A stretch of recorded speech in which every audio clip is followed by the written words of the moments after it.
park olsun. Kent park olsun. Faydalanabilecek bir şey olsun. Sosyal yaşam merkezi gibi, gençlik merkezi gibi olsun. Yeşil alanlar olsun.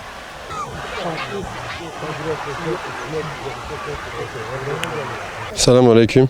Ben İnalı Mahallesi Muhtarı Sait Polat. Mahallemde bulunan Tepebaşı Parkı'nda şu an bulunmaktayız. Bulunduğumuz yerde yeni yapılan bir TOKİ'ler var. Askerin içinde yapılan bir TOKİ'ler var. O TOKİ'lerin bulunduğu yerde bir deremiz geçiyor. Deremizle park arasında, yani yapılacak olan TOKİ'lerin bulunduğu yer Esentepe Mahallesi olacak zaten yakında.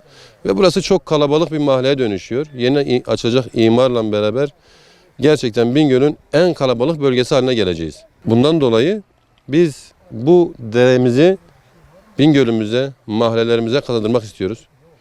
Buradan ricamızdır, talebimizdir mahalle adına.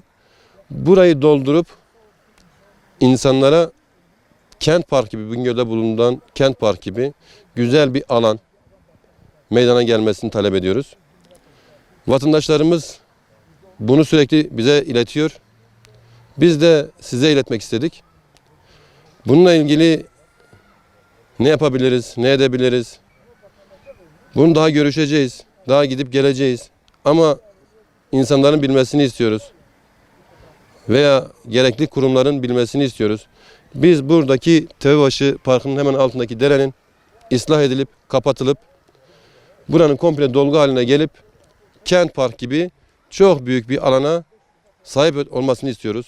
İnsanlara hitap etmesini istiyoruz. Faydalanmasını istiyoruz. Burası gerçekten hem havasıyla, hem doğasıyla, hem güzelliğiyle gerçekten çok güzel bir yer. Mahallemize kazandırmak istiyoruz. İnşallah başarırız. İnşallah baştakiler de yardımcı olur, kabul eder, destek verir. İnsanlara faydalı bir şey olur. Tabii ki burası öyle bir alana sahip ki iki taraflı tam dere yatağıdır ve insanların göremediği kör bir noktadır. Bu kör nokta olduğu için okulumuz da tam burada zaten. Gazi okulumuz da burada. Ve burada zaten akşamları biz sürekli sıkıntılar yaşıyoruz. Özür diliyorum. Belki şimdi söyledim mi söylemez bilmiyorum ama esrar içenler burada. Geceleri gelip buraya oturuyorlar, yazın özellikle. Gelip burada takılıyorlar, gidiyorlar gece 12'den sonra. Kimse görmüyor. Kimsenin görmediği için de sıkıntı oluyor. Ayrıyeten biz burada hem ailevi olarak hem bir kültürel olarak bir şeyler kazanmak istiyoruz. Niye bizim mahallemizde onlara bir yer kazandıralım? Esrar içenlere bir yer kazandıracağımızda veya o uygunsuz işler peşinde koşanlara bir yer kazandıracağımıza, mahallemize, vatandaşlarımıza, çocuklarımıza kazandırabileceğimiz daha güzel bir ortam olacak. Biz gece saat 1'de burada fuhuş meselesinden buraya gelmek istemiyoruz. Veya esrar için buraya gelmek istemiyoruz. Köpekler için buraya gelmek istemiyoruz. Biz insanlara faydalı olabilmesi için biz bunu istiyoruz. Biz gerçekten burada çok sıkıntı yaşadık. Yani gerçekten çok sıkıntı yaşadık. Biz burada yazın yangınlarla mı uğraşmadık?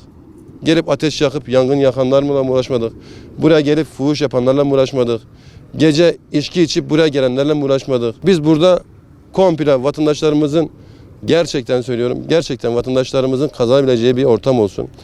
Huzurlu bir ortam olsun. Güvenilir yaşam tarzı olsun.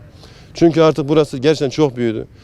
İnalı Mahallesi, Kültür Mahallesi, Esentepe Mahallesi inşallah yakında hizmete açılacak. Çok güzel bir ortam, çok güzel bir yer yapmışlar sağ olsunlar. Ama bu ortamı bozmak istemiyoruz. Bu güzelliği bozmak istemiyoruz. Ve bulunan bu küçücük bir yere kent park gibi güzel, yaşanabilir, huzurlu bir ortam istiyoruz.